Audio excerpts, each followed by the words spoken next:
بسم اللہ الرحمن الرحیم۔ سکرات سے مراد موت کی شدت اور غشی ہے جو موت کے وقت پیش آتی ہے، اور موت سے پہلے ہر آدمی پر سکرات کی کیفیت طاری ہوتی ہے۔ بعض وقت سکرات کا اثر اور نشانی اس پر ظاہر بھی ہوتی ہے، اور کسی کو اس شدت کے اثر سے پیشانی پر پسینہ بھی آ جاتا ہے۔ رسول اللہ صلی اللہ علیہ وآلہ وسلم کو جب یہ حالت پیش آئی تو آپ صلی اللہ علیہ وآلہ وسلم پانی میں ہاتھ ڈال کر چہرہ مبارک پر مل رہے تھے اور فرماتے تھے، موت کے لیے بڑی شدت ہوتی ہے۔ نزاع اس تکلیف کا نام ہے جو صرف روح پر اترتی ہے اور تمام اعضاء کو گھیر لیتی ہے، حتیٰ کہ بدن میں روح کے جتنے اجزاء ہیں ان سب کو درد محسوس ہوتا ہے۔ اگر کسی شخص کو کانٹا چبھ جائے تو اس سے پہنچنے والا درد روح کے صرف اس جزء کو پہنچتا ہے جو اس عضو سے ملا ہوا ہے جس میں کانٹا چبھتا ہے، اور اس کے مقابلے میں جلنے کا اثر زیادہ ہوتا ہے، کیونکہ آگ کے اجزاء بدن کے تمام اجزاء میں سرایت کر جاتے ہیں، جس کی وجہ سے جلنے والے عضو کا کوئی ظاہری اور باطنی جزء آگ سے محفوظ نہیں رہتا۔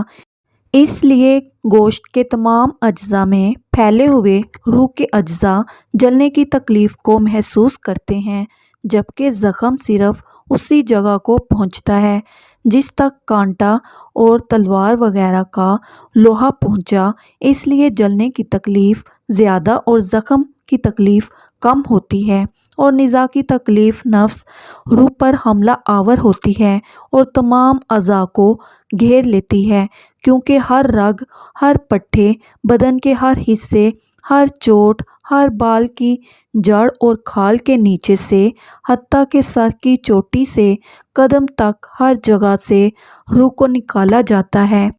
اس لیے تم اس کے کرب اور تکلیف کا حال نہ پوچھو، حتیٰ کہ بزرگوں نے فرمایا، موت تلوار کی مار، آرے کے چیرنے اور کینچی کی کاٹ سے زیادہ سخت ہے، کیونکہ بدن کو تلوار سے کاٹا جائے تو صرف اس لیے تکلیف ہوتی ہے کہ بدن کا روح سے تعلق ہے، تو جب صرف روح ہی کو صدمہ پہنچے تو کس قدر تکلیف ہوگی۔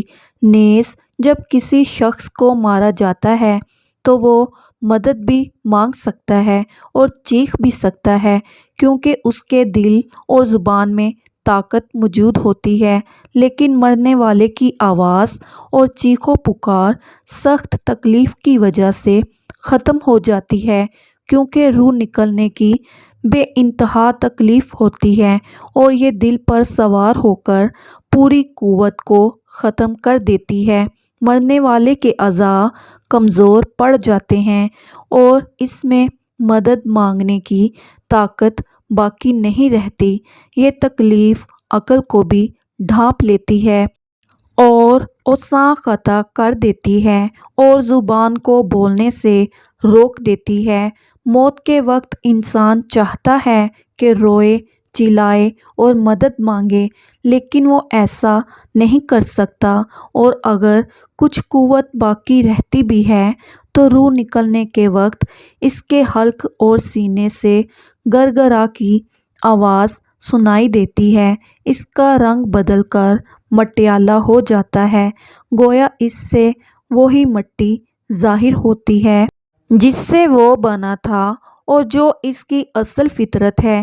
اس کی رگیں کھینچ لی جاتی ہیں، حتیٰ کہ آنکھوں کے ڈیلے پلکوں کی طرف اٹھ جاتے ہیں، ہونٹ سکڑ جاتے ہیں، زبان اپنی جڑ کی طرف کھنچ جاتی ہے، اور انگلیاں سبز ہو جاتی ہیں اور ٹھنڈی پڑ جاتی ہیں۔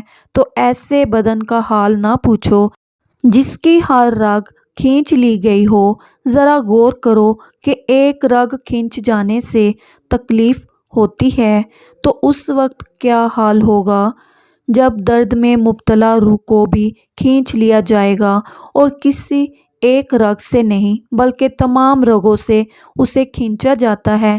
پھر ایک ایک کر کے ہر عضو میں موت واقع ہوتی ہے۔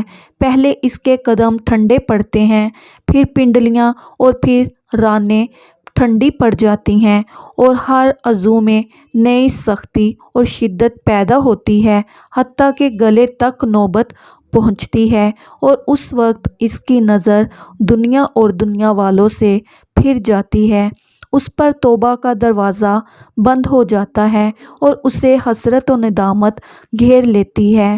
موت کے وقت مسلمان کو جو تکلیف ہوتی ہے، اس پر اللہ رب العزت کی جانب سے نیکیاں عطا کی جاتی ہیں، جیسا کہ سنن ابن ماجہ میں روایت ام المومنین حضرت عائشہ صدیقہ رضی اللہ تعالی عنہا سے مروی ہے کہ رسول اللہ صلی اللہ علیہ وآلہ وسلم ان کے پاس تشریف لائے، اس حال میں کہ ان کے پاس ان کا کوئی قریبی رشتہ دار موت کی سختی میں مبتلا تھا۔ رسول اکرم صلی اللہ تعالی علیہ وآلہ وسلم نے مشاہدہ فرما کر حضرت عائشہ صدیقہ رضی اللہ تعالی عنہا سے فرمایا، اپنے رشتہ دار پر غمگین نہ ہو، اس لیے کہ یہ اس کی نیکیاں ہیں۔ اس حدیث سے معلوم ہوتا ہے کہ موت کے وقت ہونے والی سختی مرنے والے کی بدعمالیوں کا ہرگز نتیجہ نہیں ہوتی۔ مسلمان کے حق میں اس پر اجر و ثواب اور گناہوں کی معافی کی ہی امید رکھنی چاہیے۔ جب حضرت سیدنا جابر بن زید رضی اللہ تعالی عنہ کی وفات کا وقت ہوا تو ان سے پوچھا گیا، کیا آپ رضی اللہ تعالی عنہ کو کسی چیز کی خواہش ہے؟ ارشاد فرمایا، حضرت سیدنا امام حسن رضی اللہ تعالی عنہ کو دیکھنا چاہتا ہوں۔ حضرت سیدنا حسن رضی اللہ تعالی عنہ نے فرمایا، اے جابر، رسول اللہ صلی اللہ تعالی علیہ وآلہ وسلم کا فرمان ہے، مومن اللہ کی طرف سے کسی بھلائی پر ہوتا ہے، اگر وہ توبہ کرتا ہے تو اللہ تعالیٰ اسے قبول فرماتا ہے، اور اگر کوئی عذر پیش کرتا ہے تو اس کا عذر قبول فرماتا ہے، اور اس کی علامت یہ ہے کہ وہ مومن روح نکلنے سے پہلے اپنے دل میں ٹھنڈک محسوس کرتا ہے۔ یہ سن کر حضرت سیدنا جابر رضی اللہ تعالی عنہ نے کہا، اللہ اکبر، بے شک میں اپنے دل میں ٹھنڈک محسوس کر رہا ہوں۔ پھر دعا کی، اے اللہ تعالیٰ، بے شک میں تیرے ثواب کی خواہش رکھتا ہوں، لہٰذا تو میرے گمان کو سچ کر دے اور میرے خوف اور گھبراہٹ کو دور فرما دے۔ پھر آپ رضی اللہ تعالی عنہ نے کلمہ شہادت پڑھا اور انتقال فرما گئے۔ ناظرین، انسان کی زندگی میں روح کو 3 موقعوں پر تکلیف پہنچتی ہے۔ انسان کی روح چیخیں مار مار کر روتی ہے۔ کیا آپ جانتے ہیں کہ موت کے وقت سب سے زیادہ تکلیف جسم کے کس حصے کو ہوتی ہے؟ امیر المومنین حضرت علی رضی اللہ تعالی عنہ سے جب یہی سوال پوچھا گیا تو حضرت علی رضی اللہ تعالی عنہ نے فرمایا، موت آرے کے چیرنے اور کینچی کے کاٹنے سے زیادہ سخت ہے۔ آرے کے ذریعے چیرنے والا انسان کو یا کینچی کے ذریعے کٹنے والے انسان کو اتنی تکلیف نہیں ہوتی جتنی تکلیف موت کی دبوچ میں آنے والے انسان کو ہوتی ہے۔ انسان کی زندگی میں روح کو 3 موقعوں پر صدمہ پہنچتا ہے۔ انسان کی روح چیخیں مار مار کر روتی ہے۔ وہ 3 موقع کون کون سے ہیں؟ نمبر 1، یہ جاننے کے باوجود بھی کہ یہ گناہ کبیرہ ہے، یہ گناہ عظیم ہے، اللہ تعالیٰ یہ گناہ کرنے والے انسان پر غضبناک ہوتا ہے۔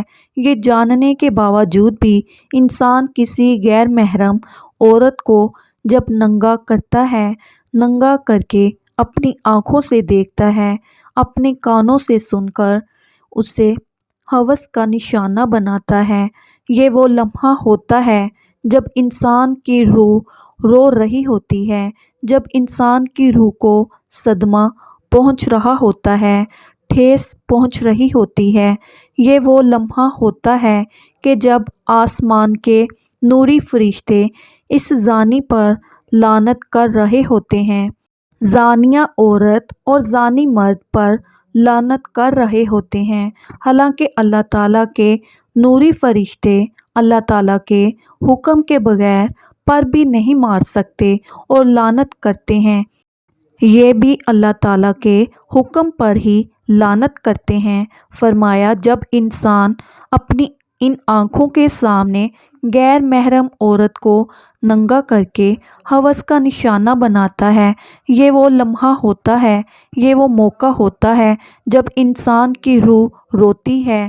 دوسرا موقع جب انسان والدین کو اتنا دکھ دیتا ہے، تکلیفیں دیتا ہے کہ والدین اس انسان کے حق میں بد دعائیں کرنا شروع کر دیتے ہیں، اور یہ بدبخت انسان اپنی آنکھوں کے سامنے والدین سے بد دعائیں لیتا ہے۔ جب والدین بد دعائیں دے رہے ہوتے ہیں، یہ بدبخت انسان والدین کو دیکھ بھی رہا ہوتا ہے، ان کے منہ سے نکلی بد دعائیں اپنے کانوں سے بھی سن رہا ہوتا ہے۔ یہ وہ لمحہ ہوتا ہے جب انسان کی روح رو رہی ہوتی ہے۔ تیسرا موقع جب موت کا فرشتہ حضرت عزرائیل علیہ السلام انسان کی روح کو جسم سے الگ کرتے ہیں، انسان کی روح جسم سے کھینچ کے باہر نکالتے ہیں۔ ظاہر ہے روح کا جسم سے گہرا تعلق ہے، تو جب یہ دونوں الگ الگ ہوتے ہیں، روح کو صدمہ تو پہنچتا ہے۔ انسان کے جسم پر چھوٹا سا کانٹا لگے، انسان کو کتنی تکلیف ہوتی ہے، چھوٹی سی چوٹ لگ جائے انسان کو کتنی تکلیف ہوتی ہے، تو جب روح کو تکلیف پہنچے، جب روح کو صدمہ پہنچے، اس وقت انسان کو کتنی تکلیف ہوگی۔ حضرت حکیم لقمان سے پوچھا گیا، حضرت موت کے وقت جسم کا کون سا حصہ ہے جس کو سب سے زیادہ تکلیف ہوتی ہے، سب سے زیادہ صدمہ پہنچتا ہے؟ حضرت حکیم لقمان نے فرمایا، انسان کے وجود کا وہ حصہ جس کا روح کے ساتھ گہرا تعلق ہوتا ہے، اس حصے کو بہت ہی زیادہ تکلیف ہوتی ہے۔ پوچھا گیا، حضرت وہ کون سا حصہ ہے جس کا انسان کی روح کے ساتھ گہرا تعلق ہوتا ہے؟ حضرت حکیم لقمان نے فرمایا، اس حصے کو انسان کے وجود کا مرکز کہا جاتا ہے۔ یہ وہ حصہ ہے جو روح کے بغیر زندہ نہیں رہ سکتا۔ جیسے ہی روح جسم کو الوداع کہتی ہے، دل بھی کام کرنا چھوڑ دیتا ہے، اور جب یہ دونوں ایک دوسرے سے الگ الگ ہو رہے ہوتے ہیں، دونوں تکلیف میں ہوتے ہیں، دونوں کا درد انسان کا وجود برداشت نہیں کر پاتا۔ مرتے وقت ناخنوں کے درد کو بھی انسان محسوس کرتا ہے، بالوں کے درد کو بھی انسان محسوس کرتا ہے، حالانکہ یہ وہ حصے ہیں جن کے کاٹنے سے انسان کو تکلیف نہیں ہوتی، لیکن موت کے وقت ان کی تکلیف انسان محسوس کرے گا۔ تو فرمایا، موت کے وقت سب سے زیادہ تکلیف دل کو ہوگی، دل کو صدمہ پہنچے گا۔ فرمایا، اس دل کو پاک کر لو، اس دل کو پتھر نہ بناؤ، اس دل کو نرم کر لو۔ آپ صلی اللہ تعالی علیہ وآلہ وسلم سے پوچھا گیا، اگر دل پتھر بن جائے تو ان پتھر دلوں کو نرم کرنے کا کوئی نسخہ بتا دو، تو آپ صلی اللہ علیہ وآلہ وسلم نے فرمایا، پتھر دلوں کو نرم کرنے کا ایک ہی نسخہ ہے، وہ ہے مسکینوں کو کھانا کھلانا، وہ ہے یتیموں کے سروں پر شفقت بھرا ہاتھ رکھنا۔ مسکینوں کو کھانا تم کھلاؤ، تمہارے دلوں کو نرم میرا اللہ کرے گا۔ احادیث مبارکہ میں یہ بھی مذکورہ ہے کہ اللہ تعالیٰ نے موت کے اندر ایک ایسی شدت اور سختی رکھی ہے کہ اس کا احساس دنیا سے جانے والے ہر شخص کو ہوتا ہے، خواہ وہ نیک مسلمان ہو کافر ہو، لیکن مومن پر جو تکلیف آتی ہے وہ اس کے گناہوں کی معافی اور درجات کی بلندی کے لیے ہوتی ہے، جبکہ کافر پر تکلیف اس کے بدعمالیوں کی سزا کے طور پر آتی ہے۔ چنانچہ ایک حدیث میں آتا ہے کہ جب مومن گناہ کرتا ہے اس وجہ سے اس پر موت کے وقت سختی کی جاتی ہے تاکہ اس کے گناہوں کا کفارہ ہو، اور کافر بھی نیکی کے کام کرتا ہے تو اس پر اس کی موت کے وقت کچھ آسانی کر دی جاتی ہے تاکہ اس کے ان اچھے کاموں کا بدلہ ہو۔ اس حدیث مبارکہ سے یہ بات معلوم ہوتی ہے کہ ہر شخص کی موت اس کے دنیا میں کیے گئے اچھے اور برے اعمال کے مطابق ہوتی ہے۔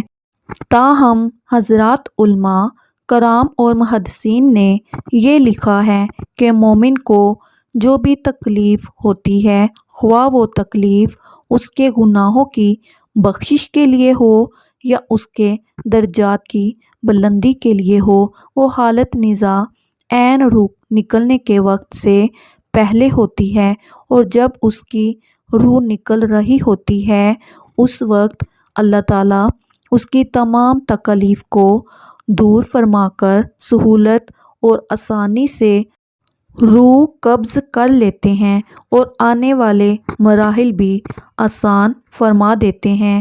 ایک مرتبہ حضرت علی رضی اللہ تعالیٰ عنہ نماز جمعہ کی تیاری فرما رہے تھے، خطبہ شروع ہوا تو آپ رضی اللہ تعالیٰ عنہ روح کے بارے میں اہم ارشادات فرمانے لگے۔ یہ بات شروع ہی ہوئی تھی کہ ایک شخص حضرت علی رضی اللہ تعالیٰ عنہ سے کہنے لگا کہ یا علی، یہ جو انسان کی روح ہوتی ہے جب انسان سو جاتا ہے تو کیا یہ جسم سے جدا ہوتی ہے؟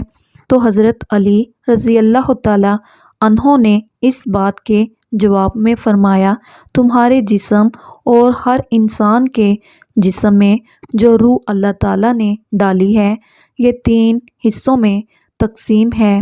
پہلا حصہ انسانی جسم میں رہتا ہے اور دوسرا حصہ انسان کے وجود سے باہر یعنی برزخ میں اپنے آپ کو دیکھ رہا ہوتا ہے، جبکہ روح کا تیسرا حصہ انسان کے جسم سے جدا ہوتا ہے۔ وہ تب جدا ہوتا ہے جب انسان سو جاتا ہے، لہٰذا اگر وہ انسان نیکوکار ہے، اللہ تعالیٰ کی فرما برداری کرتا ہے، جب روح جسم سے جدا ہوتی ہے وہ ایسے عالم میں جاتی ہے جہاں پر اللہ تعالیٰ نے جنات اور انسانی روحوں کے مابین ایک راستہ بنایا ہوتا ہے۔ یہ روح جب وہاں پہنچ جاتی ہے تو انسان کو خواب آنے لگتے ہیں، وہاں اس روح کو جو آگے دنیا میں پیش ہونے جا رہا ہوتا ہے خواب میں آنا شروع ہو جاتے ہیں۔ اگر انسان گناہ گار ہے، اللہ تعالیٰ کا نافرمان ہے، وہ لوگوں پر ظلم کرتا ہے، اللہ تعالیٰ کے بتائے ہوئے راستے پر نہیں چلتا، تو اس کی روح جسم میں قید ہو جاتی ہے اور خواب میں کچھ نظر نہیں آتا ہے۔ انسان نیک ہے، اللہ تعالیٰ کا فرما بردار ہے، اللہ تعالیٰ اسے ایک علم عطا کرتا ہے جسے علم نائلہ کہتے ہیں۔ علم میں ایسی طاقت ہے کہ اگر انسان جب چاہے جہاں مرضی چاہے جا سکتا ہے اور اپنے تصور میں کسی بھی حالت میں اسے دیکھ سکتا ہے۔ یہ تب ہی ممکن ہوتا ہے جب انسان اللہ تعالیٰ کے قریب رہتا ہے، اس کی اطاعت کرتا ہے، اس کے حکم کو بجا لاتا ہے۔ جب یہ علم نائلہ اپنے بلند ترین مقام کو پا لیتا ہے تو انسان جب چاہے جہاں چاہے جا سکتا ہے، لہٰذا اس کو ہر شے کی قید سے آزادی مل جاتی ہے، یعنی اللہ تعالیٰ اس سے اس قدر راضی ہوتا ہے کہ اسے یہ علم عطا کرتا ہے۔ اور حضرت علی رضی اللہ تعالیٰ انہوں نے یہ بھی فرمایا ہے کہ اللہ تعالیٰ نے علم کے خزانے انسانوں کے لیے کھول کر رکھ دیے ہیں، مگر افسوس انسانوں کی اپنی غفلت کی وجہ سے وہ اس نعمت سے یعنی علم کے خزانوں سے بہت دور ہیں۔ نیند کے دوران روح کا بدن سے نکلنا، اس حوالے سے قرآن پاک میں ارشاد فرمایا گیا ہے۔ سورۃ الزمر میں اللہ تعالیٰ نے ارشاد فرمایا ہے، جس کا مفہوم ہے کہ اللہ تعالیٰ جانوں کو ان کی موت کے وقت قبض کر لیتا ہے اور ان جانوں کو موت نہیں آئی ہے، ان کی نیند کی حالت میں ان کو روک لیتا ہے جن پر موت کا حکم صادر ہو چکا ہے، اور دوسری جانوں کو مقررہ وقت تک چھوڑے رکھتا ہے۔ بے شک اس میں ان لوگوں کے لیے نشانیاں ہیں جو غور و فکر کرتے ہیں۔ روح کی دو قسمیں ہیں، ایک حیوانی اور دوسری سیرانی۔ حیوانی وہ ہے جو نیند کی حالت میں بھی موجود رہتی ہے، اس لیے انسان زندہ رہتا ہے۔ اگر یہ چلی جائے تو انسان مر جاتا ہے، جسم سے فقط رابطہ توڑا جاتا ہے۔ دوسری روح کی قسم ہے وہ ہے سیرانی، یعنی نیند کے وقت نکل جاتی ہے، سیر کرتی رہتی ہے۔ پھر انسان خواب میں جو کچھ دیکھتا ہے وہ اس روح کی مدد سے دیکھتا ہے جو گھومتی پھرتی رہتی ہے۔ انسان جب نیند سے بیدار ہوتا ہے تو یہ روح بھی واپس آ جاتی ہے۔ بے شک اللہ تعالیٰ ہر چیز کو پیدا کرنے والا ہے۔ واللہ عالم۔ اللہ پاک سے دعا ہے کہ اللہ پاک ہر مسلمان کو موت کے وقت سختیوں سے دور فرمائے اور ہم سب مسلمانوں کو نیکوکاروں میں شامل فرمائے، آمین یا رب العالمین۔ محترم ناظرین، کمنٹ باکس میں اپنی اچھی رائے کا اظہار ضرور کیجیے گا۔ شکریہ۔ اللہ حافظ۔